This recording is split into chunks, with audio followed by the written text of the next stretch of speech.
number, and you plug that into the formula. It calculates it out, and then whatever results you get, you plug that back into the formula, and you do it again, and you do it again, and again, and again, just iterating over and over and over again. And each time it does that, it's basically calculating a single pixel point on the screen. And it calculates each of those pixel points, one right after another, and then it does what we call renders the image. And sometimes it can create some very beautiful stuff. It's a lot of spirals and repeating of a lot of forms and geometric shapes. And it's just, you kind of have to see it to really understand what I'm talking about. If you go to my Zazzle page, you can do that. And that's, of course, again, with an https://www. Actually, if you just type in www.zazzle.com, that's Z-A-Z-Z-L-E, Zazzle.com, and then / my name, Bill M. Tracer, all together with no spaces, that will find my page. That's my store at Zazzle. And there's a lot of examples of my fractal art there at my Zazzle store. It's just, one of those things. I put a lot of stuff out there. There's both prints as well as beautiful canvas-wrapped prints. When they print the actual art on canvas, wrap it around a frame, and a wooden frame, and then that just makes some beautiful art. Also, they apply the images to a lot of other stuff. And, in fact, I've been selling some calendars recently because, next year's coming up. I've got 2019 calendars out there available, which has a work of art with each month, as well as a work of art on the cover and a work of art on the back. So the calendars include 14 works of my fractal art, and I've got several different versions of that. They're all 2019 calendars, but I've got to go all the way back to my art, all the way back to 2012. So there's one of the 2019 calendars with my best of my art from 2012, best of my art from 2013, 14, 15, 16, 17, 18, all the way up to this year, that is. So each of those years of art are represented in these different calendars. So that's a good way to get a good sample of my art by getting in some calendars. And everybody needs a calendar, hang on the wall. Got to know what today is. Well, that's true. And your artwork is beautiful.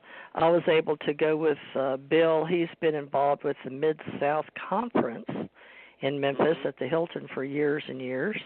And he got me involved and approved for the paranormal panel, which I'm very proud of. And I met some wonderful people through Bill. Bill is a natural social networker, and I was very honored to be sitting with people.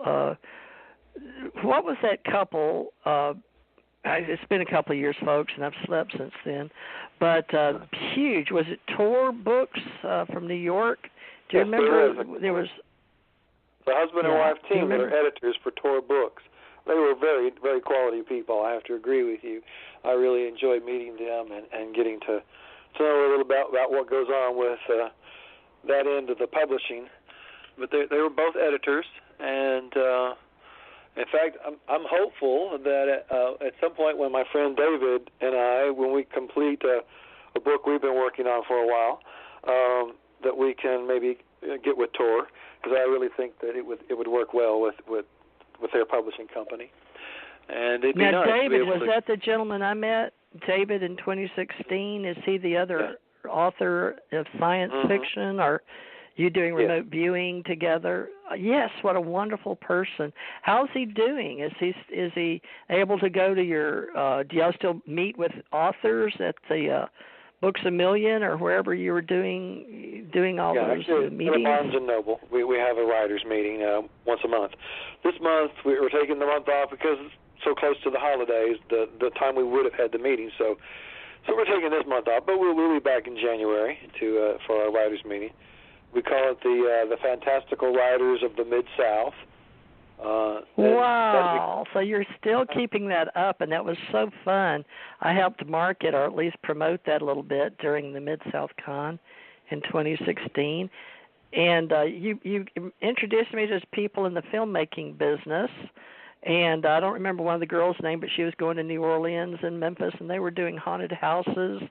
And they had done the Bell Witch. Do you remember that gentleman? I don't know. Did he write the book on Bell Witch, or do you? That was a really interesting story. There was a fellow there who had written a book about the Bell Witch, but he wasn't involved with that group. The group who were doing those like documentaries. Alan Gilbreth is I think he's the lead on that group. I don't recall the lady's name. You're right, she was quite sharp, but I don't remember her. I haven't really gotten to know her. I knew Alan for a long time. I knew him before. He's been coming to Mid-South-Con for a great many years. But anyway, well, you went to all of them but the first 5, right? With Mid-South Conference I was a little later. They're at Hilton. I've been going to all those, yeah. But they've only been going to the Hilton, I guess, for about the last 3 or 4 years. The con has moved around to a lot of different places over the years, different hotels and convention centers. But I think we're really happy now with the Hilton. It's a great facility. They got good room and spaces for conventions. It's a very good facility for that. And by the way, I wanted to mention that there were a lot of people who were very impressed with you at that Mid-South-Con when you came. Really? Well, good. I got to talk to some of them afterwards, and there were several folks who said you had a very professional bearing, and you did a great job with the panels, and you just seemed to sort of naturally just fall right into that role of moderating those panels, and you did a great job. Oh, thank you. I appreciate that. Now tell me all the bad things they said about me. The only bad things is that you didn't get to come back the next year. I know. And I apologize. Oh, and they were so sweet to include me. It was yes, they had me. You had that caretaking thing going on, and I still do. Yes, caretaking, a big thing for me. My daughter has leukemia, and she doesn't make white cells, red cells, or plasma. And we're hoping after 2.5 years she had gone into a real quick, we thought, remission, or at least down for a little bit after a bone marrow transplant. And then she immediately sunk even deeper after very deep. And they had just given up on her this year, as a matter of fact. She got pneumonia, and they were morphining her out just a few weeks ago, and she was about to see the light, and the doctor came in and told me it was a really big thing. They wanted to call in all the family, and then lo and behold, she talked to God and said, I'm not ready to go yet. So a miracle happened. Again, she has miracles. People, you gotta really experience reality and know the truth, and not just dream about it. But I love dreams, imagination. We'll get into that with Tesla and excuse me, I choked on Einstein. I choked on Einstein, but anyway, all this Mid-South-Con is a great way to, if you're a writer, and we do have an author's book club, and I've got a directory. I'm going to try to get all my professional people inside, but Mid-South-Con 36 programming schedule I was a part of, and it was Friday, March 9th, and Saturday and Sunday. But it was a wonderful time and one of the most professional times. Even though I didn't get to go to the Rocky Horror Picture Show group at midnight, gosh, there was anime and art and children's and comics and costuming and events, fandom, gaming, literary, media, paranormal, pro-row, science, and you got me on the pro-row with books, and I didn't really bring any to sell. I sort of figured out, this is a very professional group. It was my first year, but thank God they told me about Stanton Friedman and how he had come, and Stan had been the first one to help get the paranormal track launched, or he was a guest speaker. You want to talk about that for people that they're professional writers, and we hobnob, and then the Amazon. You and I would be considered independent artists. We haven't sold enough books as independent authors, but there is. We'll get into the writers group and the science fiction writers group out in California and Hollywood too. But just the Mid-South-Con.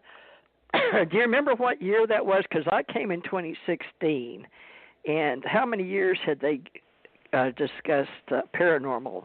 Do you remember the year Stanton came? You were there, weren't you? Yes, I was there. That was a great one. But that was before we started even at the Hilton. It was actually at a convention center down in Olive Branch, Mississippi that year, which just really isn't that far away from Memphis. But yeah, that was a great con when Stanton was there. I really enjoyed that a lot. In fact, I had at that time I was publishing articles online at a place. It was a place called Triond. They've since went out of business. But I had an article I had written about what they call the Fermi paradox, and that was a thing that happened back in the early 50s, I believe it was, when a bunch of scientists at Los Alamos were at the labs there in Los Alamos. They were discussing the issue of, why is it, if the universe is filled with life, as I strongly suspect it is, then why don't we have any evidence of that direct? Why aren't they here? Why aren't the aliens here right now? Because as big as the universe is, but as long as it's been around billions of years, then they ought to be here by now. There should be some. And that was what Enrique Fermi, he asked that question, and it's since come to be known as the Fermi paradox. The question of, considering the size of the universe and considering how long it's been around, they ought to be here. Why aren't they? And of course, there's a lot of people who've come up with various answers to that question, to that paradox, including the idea that they are here. They're just keeping it a secret, or there could be other answers to it. That's just one of the possible answers to the paradox. But I wrote an article about that and wrote all about all these different ideas to answer the paradox. And so while I was there at the convention with Stanton, I handed him a copy of it and said, I'd like to know what you think about this. And he not only read it, but he told me something that I didn't know, and I was so thrilled to learn it, and that was that, Stanton Friedman his original degree is in nuclear physics.